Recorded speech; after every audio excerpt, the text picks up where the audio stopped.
do this. If something starts to feel a little risky, just slap some zero trust on it. Now that works great for banks. It works great in corporate IT.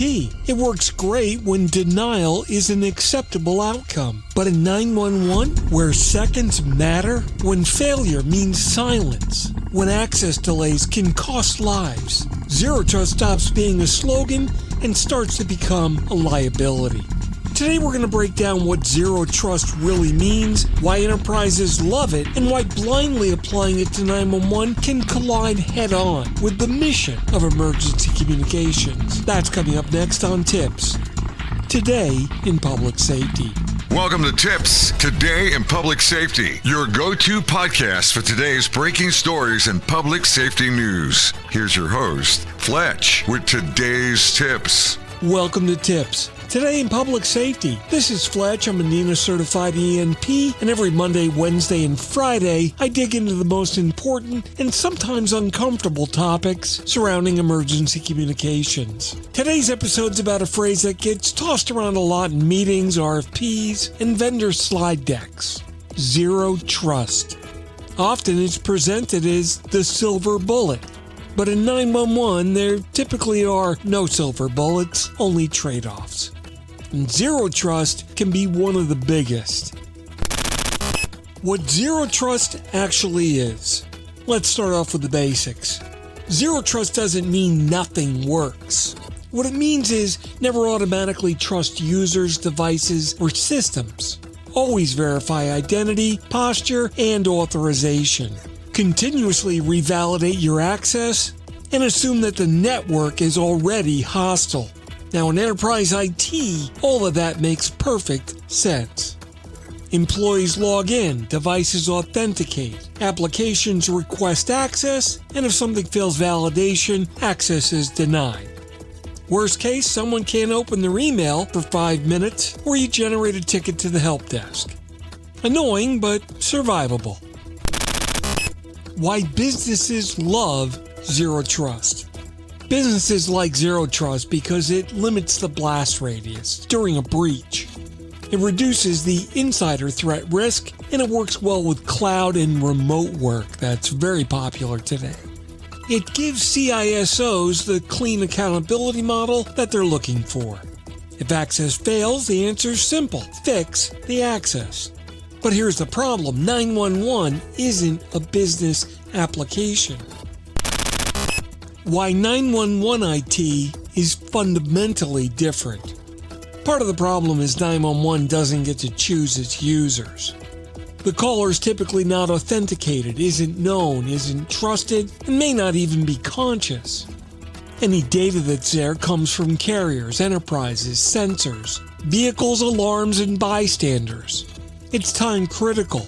It may arrive incomplete or malformed, yet it still has to be delivered. And the 911 mission is not confidentially first. The mission is actually availability first. So if a zero trust control blocks a call, a location, a video feed, a building record, or a sensor alert, there may be a zero retry button for the person in danger. Where zero trust collides with reality. Look, here's the uncomfortable truth. Zero trust assumes denial is acceptable until trust is proven. But 911 assumes delivery is mandatory even when trust is uncertain. Now that's not a small difference. That's a philosophical conflict. This is why blindly copying enterprise zero trust models into NG 911 environments can create risk. Over-aggressive authentication can delay a call setup. Excessive inspection can induce latency. Broken trust trains can silently drop data. And automated denial can happen faster than humans can react to counteract it. In 911, failing safe or closed isn't always safer than failing open. The bottom line. What's got to change? Now, this doesn't mean that zero trust has no place in 911. It absolutely does.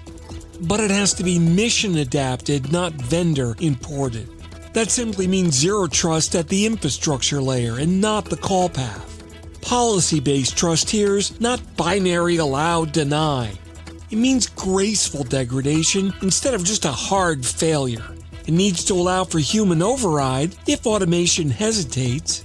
And it requires security models that understand life safety first.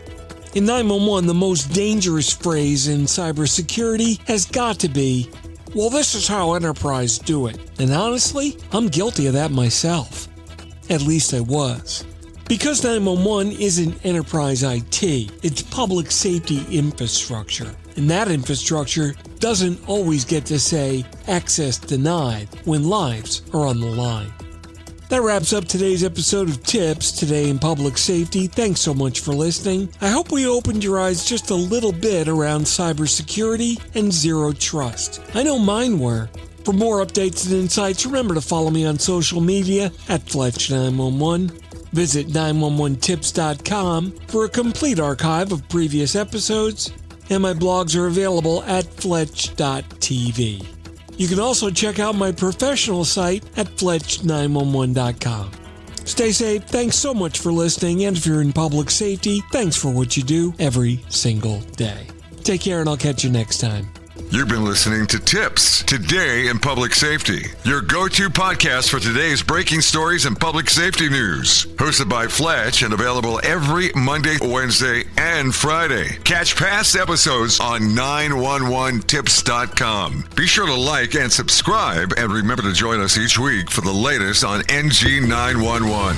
I am Spider Harrison, the official 911 voiceover dude. Catch me on SiriusXM on various channels, including 90s on 9, the 10 spot, and on the Weekend Countdown on Hits 1. Or don't regret it for the rest of your life. Either way, I'm good.